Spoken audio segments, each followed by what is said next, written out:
Hi అండి అందరికి. ఏంటి ఏమీ చూపించకుండా నేను ఏదో చేసేస్తున్నాను అనుకుంటున్నారా? నేనైతే ఉల్లిపాయలు కట్ చేస్తున్నాను అనమాట. సండే వచ్చింది కదా, డ్యూటీకి వెళ్ళడం వల్ల అయితే చాలా లేటుగా లేసాను. లేటుగా లేగడం వల్ల అయితే పనులు అయితే అస్సలు అవ్వలేదన్నమాట. ఒక పక్కేమో బట్టలు, ఇంకొక పక్కేమో గిన్నెలు. పిల్లలకి చూస్తేనేమో తల స్నానాలు చేపించాలి. ఈ లోపు అయితే మా ఆయన చికెన్ తీసుకొచ్చి అయితే అక్కడ పెట్టారు. నేనేమో మన షార్ట్ లో చెప్పాను కదా ఈ సండే బ్లౌజ్ కటింగ్ పెడతాననేసి. ఇంకా నాకైతే కుదరలేదన్నమాట.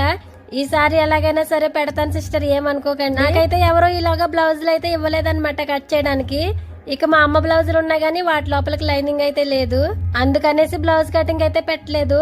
ఇక మిర్చి బజ్జీ వేస్తానని చెప్పాను కదా, నిజం చెప్తున్నానండి, నాకు ఈ చుట్టుపక్కల ఎక్కడ పెద్ద మిర్చి దొరకలేదు, అందుకని మిర్చి బజ్జీ కూడా వేయలేదు. నేనైతే ఇంట్లో ప్రతి సండే బిర్యానీ చేసేదాన్ని. చికెన్ ఉంటే కంపల్సరీ బిర్యానీ అయితే చేస్తాను, కానీ ఈ సండే బిర్యానీ కూడా చేయలేదన్నమాట. ఇన్ని రోజులు ఇంటి దగ్గరే ఉన్నాను కదా, ఈ వారంలోనే డ్యూటీకి వెళ్ళడం వల్ల అయితే నాకు చాలా అలసట